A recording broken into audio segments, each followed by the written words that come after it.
महाराष्ट्र में कैबिनेट का विस्तार हो चुका है। फडणवीस कैबिनेट में 39 मंत्रियों ने अपने पद की शपथ ली है, लेकिन कैबिनेट विस्तार के बाद एनडीए में बगावती सुर उठने लगे हैं। एनडीए के सहयोगी और नेता नाराज दिखाई दे रहे हैं। मंत्री पद न मिलने से नाराज नेता पार्टी छोड़ रहे हैं, यहां तक कि पार्टी से इस्तीफा दे रहे हैं। ऐसे में एनडीए की मुश्किलें लगातार बढ़ती दिखाई दे रही हैं। तो क्या है पूरा मामला, जानने के लिए देखिए रिपोर्ट। महाराष्ट्र में कैबिनेट विस्तार के बाद महायुति मुश्किल में घिर गई है। इस बीच एनडीए के सहयोगी रामदास आठवले ने साफ तौर पर नाराजगी जाहिर की है। कैबिनेट विस्तार कार्यक्रम में रामदास आठवले को आमंत्रित नहीं किया गया, जिसको लेकर उनका बयान आया है। दरअसल बीते दिन महाराष्ट्र में कैबिनेट का विस्तार हुआ, लेकिन इस कार्यक्रम में रामदास आठवले को नहीं बुलाया गया। इसकी जानकारी खुद उन्होंने दी है। आरपीआई प्रमुख रामदास आठवले ने कहा कि आरपीआई ने विधानसभा चुनाव में अच्छा प्रदर्शन किया है।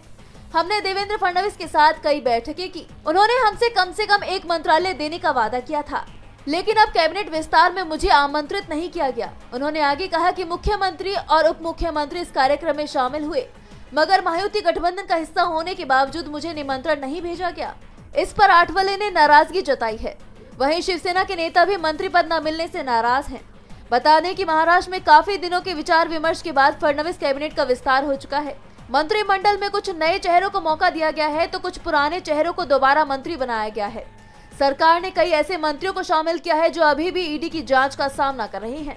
इसमें प्रताप सरनाइक, हसन मुश्रीफ, धनंजय मुंडे और डिप्टी सीएम अजित पवार शामिल हैं। इनमें से किसी के खिलाफ चार्जशीट दाखिल नहीं की गई है। साथ ही कोर्ट में कोई क्लोजर रिपोर्ट भी दाखिल नहीं की गई है, जिसके बाद मंत्रिमंडल पर भी सवाल उठ रहे हैं।